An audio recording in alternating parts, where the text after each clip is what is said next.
I'm here with Juliet. Yeah. Nice to meet you. And where are you based in the UK? South East London. Yeah. And how old are you and what do you do? I'm 25. I work as a receptionist. I guess if you're willing to, could you talk about, I guess, your income and how much you spend per month? Yeah, I'd rather not share my income, to be honest. Alright. Yeah. Like, just a breakdown, like how much is, I guess, do you, on average, if you can spend on accommodation and food a month? Accommodation and food, I'd say about £1.5 grand a month, yeah, roughly. What are your thoughts on the UK's economy at the moment? I think the UK's economy is failing a lot. A lot of things are becoming very expensive. But it is the highest level since January 2024. So inflation is rising again. It is enough, it's high enough that it really affects people. So this just shows that the tough position that's emerging for the short term, the months ahead. Are people feeling it in their pocket? And what rising inflation, particularly for food, for fuel, for things we pay for every day, that hits them in their pocket, so this is hard. And it's becoming very difficult for people just to live in general. From when I was younger to now, it's just gone up so much, and I just think it's kind of scary because it's like, how much further is it going to go? You know, how much more expensive are things going to be? How are people going to live? People are shocked after footage has emerged of Tesco shoppers swarming the reduced section. Check this out. People are almost fighting over these cheap items, and this tells me all I need to know about the state of the UK and the cost of living crisis we are going through right now. And to be honest, I'm not surprised, because the prices of Tesco and all of these other supermarkets is so expensive these days. I'm genuinely not surprised that people are trying to scavenge and fight for all of this food. As you can see, this man is loving it though, but he's got his reduced grapes and his mushrooms. But I think this actually says a lot more about the state of the UK than just a simple video. It actually feels a little bit dystopian, the way that people are actually fighting over the food. It's actually crazy that this is going on in 2025. I genuinely cannot believe this, but I think it says a lot about the cost of living crisis and people just genuinely not being able to pay for simple necessities such as food, energy and bills and whatnot. Because there's only so much you can get paid as well, so unless you're getting like at least 3k a month, I think it's going to be quite hard to live, at least in this city. What have you seen be the biggest, I guess, impact in terms of what costs you the most, or what's increased in terms of prices that you've noticed on a daily basis? I'd say just general groceries, you know, just my usual shop now has gone up a lot significantly. I think I used to spend probably £50 a week on groceries, now it's touching like the 100, and it's just like not even crazy things, it's just like basic necessities that have just like skyrocketed, and it's just so expensive now. Baked beans used to be a staple, they used to be cheap in your house. Remember, have a look at this. £5 for a multi-pack of beans. What the actual... If you haven't got a Nectar card, it's £1.40 for a tin of beans. A single tin of beans, mate. But I can't quite get over how much beans have went up. Bloody beans. Remember, if you had any money, you would have a tin of beans with some toast and you would fill your belly. Now, you need a friggin' mortgage for a tin of beans, and this who are in play. And the cost of living crisis is happening. Honestly, I know things are going up, but I can't keep up with it. It is knocking me bad, honestly. I didn't even want to give them me money, but we need to eat. I'm not going to eat any of this stuff, but I'm just like, I don't get it. I don't get it. Sainsbury's, I know it's not just you. I know it's all over the show. See, I lie down after this. I can't even have a cup of tea because it's too bloody expensive to calm myself down. What the hell? And I guess in terms of feeling like you can build a life in London or the UK, how are you finding that? What are your thoughts on that?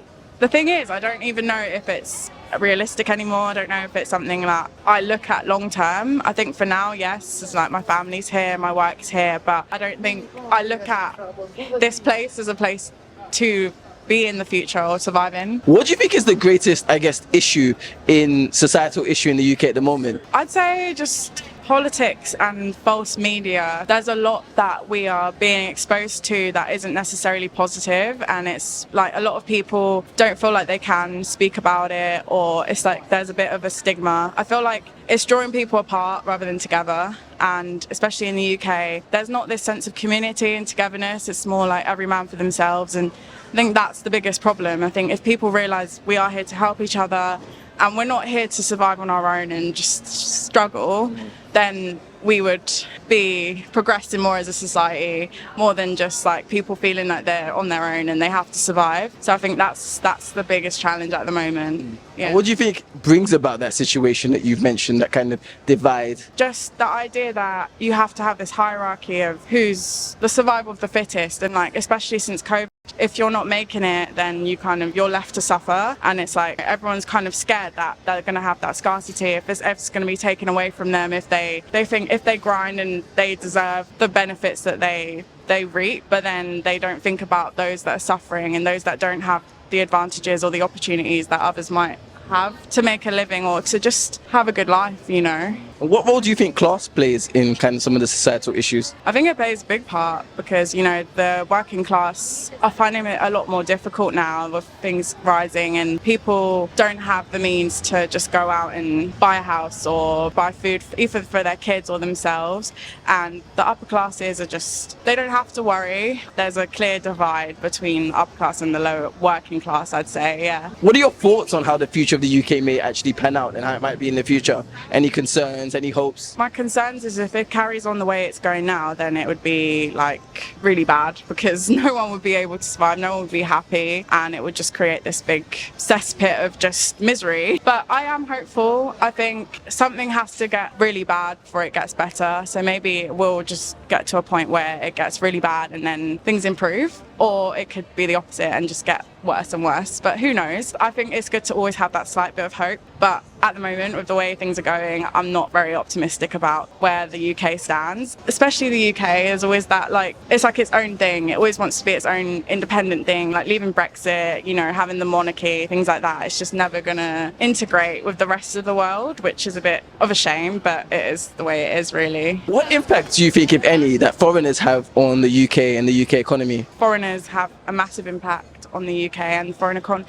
Just even my parents included, they came here and they had me, and it's like if I didn't have that, I wouldn't have that sense of culture and that sense of diversity. I think there's a lot we can take from foreigners and the culture and just what they bring, just in terms of the food and the music, the art, the literature, everything, which I don't think a lot of people realise. If you strip that all away, like, the UK wouldn't really be the place to be. So yeah, I think there's a lot that gets brought, and that just a richness of that culture, and just like educating people, bringing in a new side of things, and just not being that one-sided way of thinking and seeing things, you know. What advice would you have to anyone who is living in the UK or wants to come and live in the UK? I'd say make sure that you have money. Or at least a safety net, because it can be difficult. But I don't want to be negative or anything. It is a great place to be, and there's a great opportunities here, especially in London. There's a great sense of diversity. You meet lots of great people, but just have your wits about you. Don't think it's all glitz and glam, because it's really not, and it's not what you see on TV. It's always like you have to fight for what you have, and I wish there was more of a sense of community and togetherness that there isn't so much anymore. It is a great place to be, but just have that in mind, that it's not going to be the reality that you might think it is. Fantastic, thank you so much. What did you think of all that was shared in this video? If you live or thinking of coming to the UK, share in the comment section your worries about the future of the UK, wherever it is that you live. I look forward to hearing your thoughts. Catch you in the next one.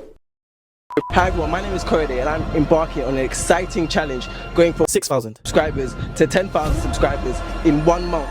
I need your help to achieve this. I am a YouTuber, I make great exciting videos, traveling, asking people about hot topics. You can check out my videos, subscribe, follow, share and like. Let's hit this target of 10,000 subscribers in 1 month. Together we can do this. Let the internet unite and let's make this happen.